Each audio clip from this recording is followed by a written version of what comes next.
Dear students, आज की video में हम पढ़ेंगे परासरण, परासरण दाब, व्युत्क्रम परासरण। तो ये जो परासरण होता है बिना अर्धपारगम झिल्ली के नहीं होता है। तो सबसे पहले हमें अर्धपारगम झिल्ली क्या होती है उसका नॉलेज होना ज़रूरी है। चलिए शुरुआत करते हैं हम। ये देखिए यहाँ पर अर्धपारगम्य, अर्धपारगम्य झिल्ली। ये जो अर्धपारगम झिल्ली है इसे हम शॉर्ट में एसपीएम, सेमी परमेबल मेम्ब्रेन कहते हैं। आप हिंदी में से अर्धपारगम झिल्ली ही कह सकते हैं, बस शॉर्ट में थोड़ा याद रखें कि इसे एसपीएम कहते हैं। अब ये अर्धपारगम झिल्ली क्या होती है? वह झिल्ली जिसमें से केवल विलायक के अणु पार हो सकते हैं किंतु विलय के अणु पार नहीं हो सकते हैं, उस झिल्ली को हम अर्धपारगम झिल्ली कहते हैं। अब हमने इसके बारे में जाना कि वह झिल्ली जिसमें से सिर्फ विलायक के अणु पार हो सकते हैं किंतु विलय के अणु पार नहीं हो सकते हैं, उसे हम अर्धपारगम झिल्ली कहते हैं। देखिए ऐसा क्यों होता है। सबसे पहले हम यहाँ पर एक अर्धपारगम झिल्ली बनाते हैं। इस अर्धपारगम झिल्ली में छोटे छोटे से छिद्र होते हैं। हम जानते हैं विलायक अणु का जो आकार होता है इस अर्धपारगम झिल्ली में उपस्थित जो छिद्र हैं इनसे बहुत छोटा होता है। देखिए इस तरह, ये क्या है? ये विलायक अणु है। ये विलायक अणु है और ये विलायक अणु इस अर्धपारगम झिल्ली में उपस्थित छिद्र में से आसानी से निकल सकते हैं क्योंकि इनका आकार छोटा होता है। ये देखिए इस तरह। लेकिन जो विलय अणु होते हैं उनका आकार इस अर्धपारगम झिल्ली में उपस्थित छिद्र से बहुत बड़ा होता है। ये देखिए ये विलय अणु है इस तरह। अब आप खुद सोचिए कि ये स्वयं खुद बड़े आकार के होते हैं, ये स्वयं खुद बड़े आकार के होते हैं और ये इस अर्धपारगम झिल्ली में उपस्थित छिद्र से नहीं निकल सकते हैं। तो ये कौन से अणु हैं? ये विलय के अणु हैं। ये यहाँ पर ये विलय के अणु हैं। तो आप समझ चुके हैं कि वह झिल्ली जिसमें से विलायक के अणु तो पार हो सकते हैं किंतु विलय के अणु पार नहीं हो सकते हैं, इसे हम अर्धपारगम झिल्ली कहते हैं। तो ऐसा क्यों होता है? क्योंकि विलायक अणुओं का जो आकार होता है बहुत छोटा होता है, जो इस छिद्र में उपस्थित ये जो अर्धपारगम झिल्ली में उपस्थित जो छिद्र हैं इनमें से आसानी से वो निकल सकते हैं। लेकिन विलय कणों का आकार क्या होता है? बड़ा होता है। बड़ा आकार होने की वजह से इस छिद्र में से वो पार नहीं हो पाते हैं। तो इस झिल्ली को हम क्या कहते हैं? अर्धपारगम झिल्ली। अब ये जो अर्धपारगम झिल्ली है ये प्राकृतिक रूप से बकरी, गाय, सूअर इनके ब्लैडर में उपस्थित होती है। उसे हम सेलोफेन या पर्चमेंट पेपर कहते हैं। लेकिन इस झिल्ली से हम किसी भी विलयन का शुद्ध रूप से परासरण दाब ज्ञात नहीं कर सकते हैं। अतः शुद्ध रूप से परासरण दाब ज्ञात करने के लिए हम प्रयोगशाला में अर्धपारगम झिल्ली का निर्माण करते हैं। उसके लिए हम सबसे पहले कॉपर सल्फेट, ये देखिए इसके हम 2 अणु लेते हैं और इसकी अभिक्रिया कराते हैं K4FeCN6 के साथ। ये यहाँ पर ये कॉपर सल्फेट है और इसका नाम है पोटेशियम फेरोसाइनाइड। अब होता क्या है कि ये जो पोटेशियम है इसे, ये जो कॉपर होता है ये कॉपर इसे प्रतिस्थापित कर देता है। अब जब कॉपर इसे प्रतिस्थापित कर देगा तो यहाँ से पोटेशियम हट जाएगा और उसकी जगह पर कॉपर आ जाएगा। तो क्या होगा, ये देखिए Cu2 FeCN6 इस तरह से। और यहाँ पर ये जो K4 था, तो इसको हम कैसे लिख सकते हैं डियर, इसको हम लिख सकते हैं, देखिए 2K2, 2 दूनी 4, ये देखिए यहाँ पर 4 है। अब देखिए यहाँ पर 2 Cu थे तो 2 SO4 था, तो 2 तो चूंकि हम आगे लगा चुके हैं, इसलिए हम पीछे क्या लगाएंगे इसमें, SO4, ये देखिए। तो इस तरह से आपने देखा कि यहाँ पर Cu2 FeCN6 का निर्माण हुआ। ये जो Cu2 FeCN6 है, इसे हम कहते हैं कॉपर फेरोसाइनाइड। ये देखिए, ये है कॉपर फेरोसाइनाइड, और ये अर्धपारगम झिल्ली का कार्य करता है। अब इस अर्धपारगम झिल्ली का उपयोग कहाँ होता है, तो सुनिए, किसी भी विलयन का जो परासरण दाब मापन की जो बर्कले हार्टले विधि होती है, उस बर्कले हार्टले विधि में हम इस कॉपर फेरोसाइनाइड अर्धपारगम झिल्ली का उपयोग करते हैं। ठीक, तो ये था अर्धपारगम झिल्ली। क्योंकि अर्धपारगम झिल्ली के बिना परासरण संभव नहीं है, इसलिए अब हमारा अगला टॉपिक जो होगा वो होगा परासरण। ये देखिए, ये है परासरण। अब ये जो परासरण है, ये परासरण, इसे हम किस प्रकार से परिभाषित कर सकते हैं। तो सबसे पहले हम एक काम करते हैं, ये देखिए, हमने एक पात्र बनाया, इसके मध्य में हमने एक अर्धपारगम झिल्ली ले ली, फिर हमने इस तरफ यहाँ पर विलायक अणु ले लिए, और इस तरफ हमने यहाँ पर विलयन ले लिया। तो यहाँ पर ये जो डायग्राम आपको नज़र आ रहा है, इस डायग्राम के मदद से हम एक परिभाषा दे सकते हैं। कैसे, विलायक अणुओं का अर्धपारगम झिल्ली द्वारा विलयन में स्वतः प्रवेश करना, यानी कि अपने आप जाना, इसे हम कहते हैं परासरण। एक बार फिर से देखिए, विलायक अणुओं का अर्धपारगम झिल्ली द्वारा स्वतः विलयन में प्रवेश करना परासरण कहलाता है। हम परासरण को इस प्रकार भी परिभाषित कर सकते हैं। देखिए, हमने क्या किया, फिर से एक पात्र लिया इस तरह, इसके मध्य में हमने एक अर्धपारगम झिल्ली लगा ली, इस तरफ हमने लिया विलयन, और इस तरफ भी हमने लिया विलयन। अब ये जो विलयन है, ये कम सांद्रता वाला है, तो मैं यहां लिख देता हूं कम सांद्रता।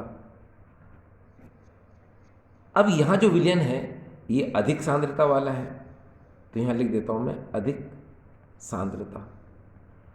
अब इसकी परिभाषा किस तरह हम कह सकते हैं, तो सुनिए, यहां पर कम सांद्रता वाले विलयन से विलायक अणु अर्धपारगम झिल्ली द्वारा अधिक सांद्रता वाले विलयन में स्वतः प्रवेश करते हैं, इसे भी हम परासरण कहते हैं। यहां पर आपने ध्यान दिया हो कि कम सांद्रता वाले विलयन से विलायक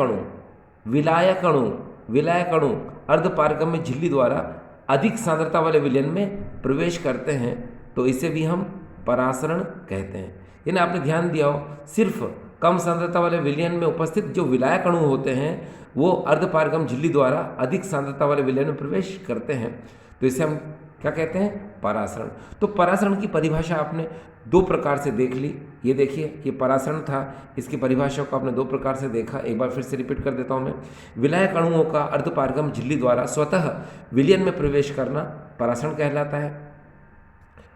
कम सांद्रता वाले विलयन से विलायक अणु अर्धपारगम झिल्ली द्वारा अधिक सांद्रता वाले विलयन में प्रवेश करते हैं, तो इसे भी हम परासरण कहते हैं।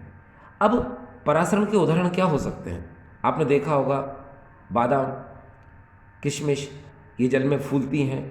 अंडा जो होता है मुर्गी का, वो भी जल में फूलता है। अंडे को अगर हम चाहें तो उसके आकार को कम कर सकते हैं। कैसे? अगर हम उसको अधिक सांद्रता वाले नमक के विलयन में डाल दें।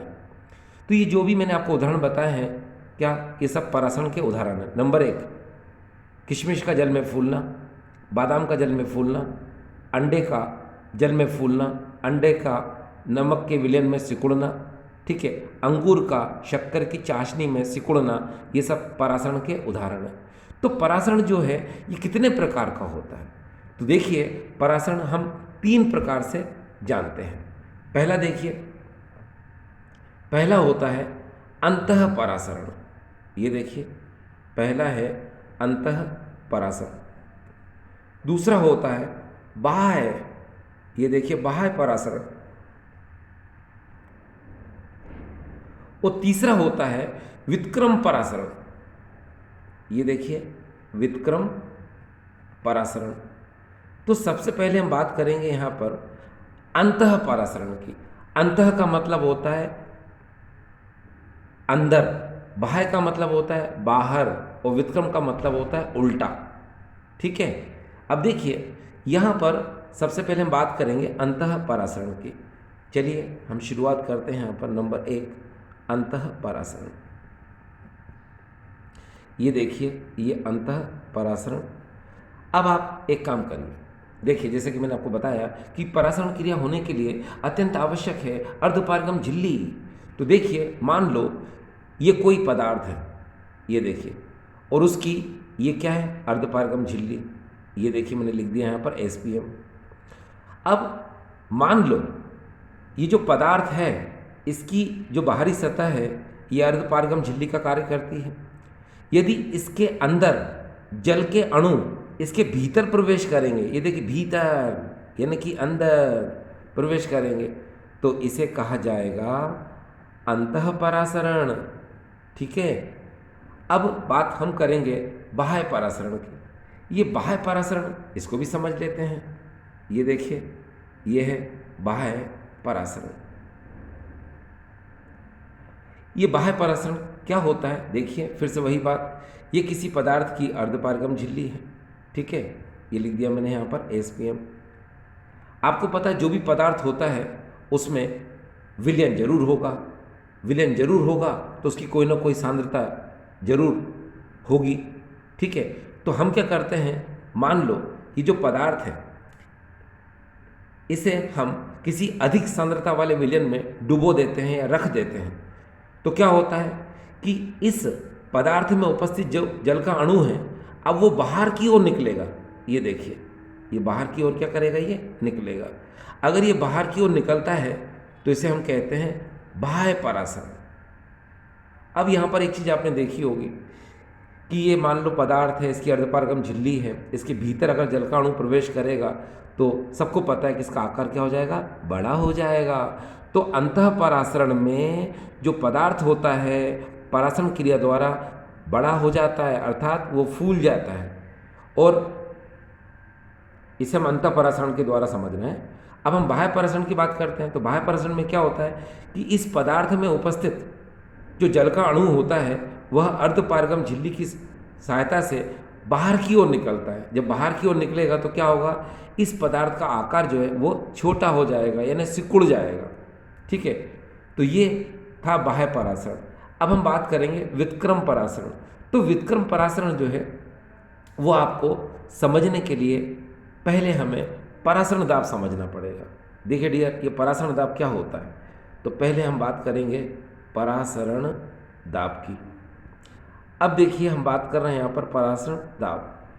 अब ये जो परासरण दाब है ये है क्या, तो सबसे पहले देखिए हमने यहाँ पर एक डायग्राम बनाया है इस तरह से। ठीक, इसके मध्य में हमने यहाँ पर अर्धपारगम झिल्ली लगा दी। ठीक, यहाँ पर हमने लिया है विलायक अणु, ये देखिए विलायक, और इस तरफ हमने लिया है यहाँ पर विलयन। ये देखिए, अब आप बहुत अच्छे से जानते हो परासरण क्रिया द्वारा कि विलायक अणु अर्धपारगम झिल्ली द्वारा विलयन में प्रवेश करते हैं, तो इसे हम क्या कहते हैं, परासरण। लेकिन परासरण दाब हम किस तरह परिभाषित करेंगे, तो सुनिए क्या होता है। ये विलायक का मान लो पिस्टन है और ये हमने विलयन पर भी हमने पिस्टन बना दिया। आपको पता है विलायक अणु अर्धपारगम झिल्ली द्वारा विलयन में जाते हैं, तो हम क्या चाहते हैं, हम ये चाहते हैं कि ये विलायक अणु अर्धपारगम झिल्ली द्वारा विलयन में प्रवेश ना करें, यानी ये विलायक अणु अर्धपारगम झिल्ली द्वारा विलयन में ना आ पाए। तो हम क्या करेंगे, ये जो विलयन का पिस्टन है, ये देखिए यहाँ पर, तो हम यहाँ पर एक बाहरी दाब लगा देते हैं। बाहरी दाब, बाहर से लगाया गया दाब, बाहरी दाब लगा देते हैं। तो ये बाहरी दाब लगाने से क्या होगा, अब ये विलायक विलयन में नहीं आ पाएगा। ये देखिए अब नहीं आ पाएगा। तो जो भी आपने यहाँ दाब लगाया है इसे कहेंगे हम विलयन का परासरण दाब। ठीक है, क्या कहेंगे इसे हम, विलयन का परासरण दाब। आपको यहाँ पर बाहरी दाब सिर्फ इतना लगाना है कि ये विलायक विलयन में ना आ पाए, बस इसे हम कहते हैं परासरण दाब। अब बात यह आती है कि अगर हमको व्युत्क्रम परासरण पढ़ना हो तो क्या, तो सुनिए, हम जानते हैं कि प्रत्येक विलयन का एक निश्चित परासरण दाब होता है। जब हम उस विलयन के परासरण दाब से अधिक बाहरी दाब लगाते हैं तो इस विलयन में उपस्थित जो विलायक अणु होता है अब वह इस अर्धपारगम झिल्ली द्वारा इस शुद्ध विलायक की ओर जाने लग जाएगा, ऐसे ऐसे। तो इसे क्या कहेंगे हम, व्युत्क्रम परासरण, यानी उल्टा। पहले परासरण में क्या होता था, विलायक इस विलयन में जाता था। अब यहाँ पर क्या हुआ, आपने इतना दाब लगाया है कि इस विलयन में उपस्थित जो विलायक है अब वो खुद यानी स्वयं इस शुद्ध विलायक की ओर जा रहा है। तो इसे हम क्या कहते हैं, व्युत्क्रम परासरण। अब देखिए व्युत्क्रम परासरण के उपयोग कहाँ होते हैं। देखिए हमारे घरों में जो पानी पीने की मशीन होती है वो परासरण, व्युत्क्रम परासरण पर कार्य करती है। जिसको हम लोग RO बोलते हैं। RO का मतलब होता है रिवर्स ऑस्मोसिस, यानी कि व्युत्क्रम परासरण। आपने देखा होगा समुद्री जल में जो लवण होते हैं उन लवण को हटाने के लिए हम व्युत्क्रम परासरण का उपयोग करते हैं। जब उस जल में लवण निकल जाता है तो जो जल हमें प्राप्त होता है उसको हम पीने के लिए उपयोग में लाते हैं। तो ये जो आपने पढ़ा इसे हम कहते हैं व्युत्क्रम परासरण। अब बात यहाँ पर यह आती है कि इसके उदाहरण अगर हम समझना चाहें किसके, परासरण के, अंतः परासरण, बाह्य परासरण। ठीक है, तो किस प्रकार, अगर कोई आपसे कहता है कि अंडे को अगर जल में डाल दिया जाए तो वो अंडे का आकार बड़ा हो जाता है और नमक के विलयन में डाल दिया जाए तो उसका आकार छोटा हो जाता है। डियर करके देख लो, कुछ नहीं होगा। क्यों? क्योंकि अर्धपारगम झिल्ली अंडे के जो बाहरी जो ठोस है ना परत होती है उसके भीतर होता है। तो जब तक आप उसकी अर्धपारगम झिल्ली निकालोगे नहीं तब तक परासरण कैसे होगा। ठीक है, तो चलिए पहले हम अंडे को तैयार करते हैं, उसको बड़ा होने के लिए और उसको छोटा होने के लिए। तो देखिए कैसे करते हैं। देखिए हमारी शुरुआत होगी यहाँ पर, देखिए नोट से। ये हमने लिखा है यहाँ पर नोट। ये देखिए ये नोट क्या है, तो सुनो। सबसे पहले हम बनाते हैं मुर्गी का अंडा। ये देखिए, ठीक। अब आपको पता है ये जो मुर्गी का अंडा है इसकी बाहरी परत जो होती है वो कैल्शियम कार्बोनेट की होती है, CaCO3 की, जो कि सफ़ेद और कठोर होती है। ठीक है, इसके भीतर जो होता है ये देखिए, ये इस तरह से यहाँ पर ये इसके भीतर होती है अर्धपारगम्य झिल्ली। ठीक, फिर इसके अंदर एक सफ़ेद पदार्थ होता है ना, ये देखिए सफ़ेद, और सफ़ेद के अंदर एक देखिए पीला भाग होता है। ठीक है, ये देखिए पीला भाग होता है। ठीक, अब आप क्या करेंगे, इस अंडे को है ना आप 10 से 15 मिनट के लिए है ना डाइल्यूट HCl, ये देखिए डाइल्यूट HCl। अब डाइल्यूट HCl क्या होता है, जो टॉयलेट क्लीनर होता है ना, ठीक है, जिसको हम एसिड बोलते हैं, वही है तनु HCl। तो आप एक मग्गे में है ना तनु HCl को आधा भर लो, उसके बाद इस मुर्गी के अंडे को डाल दो, तो जो कैल्शियम कार्बोनेट है वो तनु HCl से क्रिया कर लेगा और कार्बोनेट के झाग ऊपर आ जाएंगे। फिर उस झाग को निकाल लो। तो जब झाग को निकाल लेंगे तो अब आपको अंडा इस तरह मिलेगा। ये देखिए ये अंडा इस तरह से मिलेगा, जिसमें ये देखिए अर्धपारगम झिल्ली आपको स्पष्ट रूप से दिखाई देगी। अब ये अंडा तैयार है किसके लिए, प्रयोग के लिए। अब इस अंडे को अगर आप पानी में डालेंगे तो इस अंडे का आकार बड़ा हो जाएगा, और अगर इस अंडे को आप अधिक सांद्रता वाले नमक के विलयन में डालेंगे तो इसका आकार क्या हो जाएगा, छोटा हो जाएगा। ठीक है, तो ये चीज़ आपको समझ में आ रही होगी। ठीक है, अच्छा एक बात और भी है जैसे इसको मैं अच्छे से क्लियर कर देता हूँ। देखिए, तो मैं क्या करता हूँ यहाँ पर, ये देखिए मैंने सबसे पहले एक पात्र बनाया इस तरह, और इस अंडे को इस तरह से मैंने बना लिया। अब ये देखिए, इस अंडे की जो बाहरी परत है वो क्या है, एसपीएम। और इस अंडे को हमने जिस पात्र में लिया था, है ना, उसमें हमने क्या भर दिया, जल। अब क्या होगा आपको पता है, इस अंडे के अंदर जो विलयन है, लिख देता हूँ मैं यहाँ पर, ये विलयन, और ये जिस पात्र में रखा है वहाँ जल है। तो जल की सांद्रता क्या होती है, कम होती है, और विलयन की सांद्रता यानी अंडे के अंदर उपस्थित विलयन की सांद्रता क्या होती है, ज़्यादा होती है। तो ये जो जल है ये अंडे के भीतर प्रवेश करेगा, ये देखिए इस अर्धपारगम झिल्ली के द्वारा। तो जब ये जल इस अंडे की अर्धपारगम झिल्ली के द्वारा इसके भीतर प्रवेश करेगा तो इस अंडे का आकार क्या हो जाएगा, बड़ा। तो ये देखिए इस अंडे का आकार क्या हो जाएगा, बड़ा हो जाएगा। आकार क्या हो जाएगा डियर, बड़ा। ठीक, अब हम आगे चलते हैं। मान लो हम एक दूसरा पात्र लेते हैं, ठीक है। ये देखिए हमने पात्र लिया।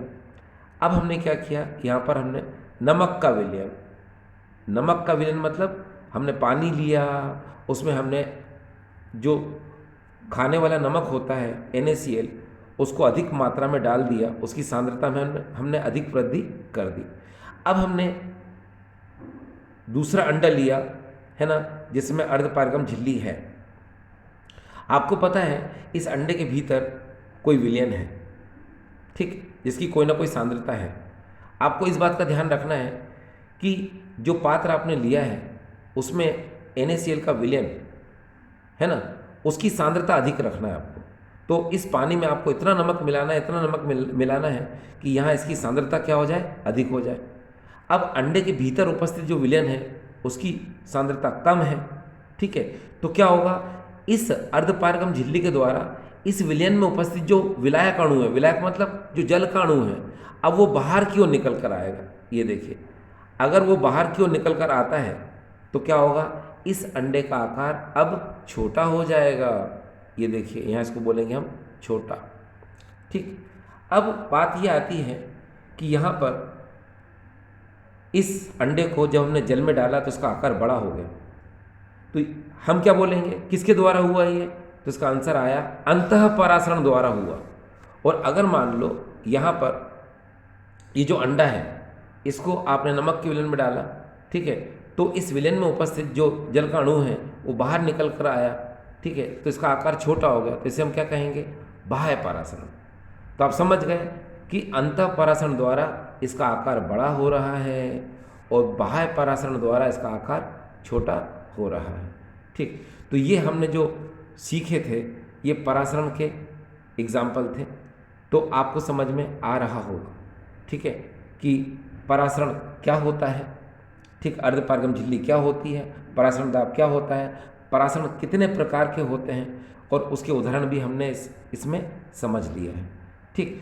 अब डियर स्टूडेंट्स, बात यहाँ पर यह आती है कि देखिए कभी कभी हमसे एक क्वेश्चन किया जाता है कि इस परासरण को आसानी से कैसे समझा जाए। तो आप देखिए मैं आपको बताता हूँ, आप इतनी बात ध्यान रखिए। जैसे ये HCl है, ये देखिए HCl तो आप जानते ही हैं। बस इस HCl को आप याद रखिए, ठीक है। आप इस HCl को लिखने के बाद आप इस तरफ तीर लगा लीजिए ऐसे, ठीक है। तो ये है परासरण। अब आप कहेंगे कैसे परासरण है, तो सुनो, लोअर कंसंट्रेशन से हायर कंसंट्रेशन, यानी कि निम्न सांद्रता से उच्च सांद्रता की ओर जब अणु जाने लगें, अणु प्रवेश करने लगें, तो उसे क्या कहा जाता है, परासरण कहा जाता है, ठीक है। तो ये आपने परासरण को समझ लिया, ठीक है। आई होप आपको ये समझ में आया होगा। Thank you.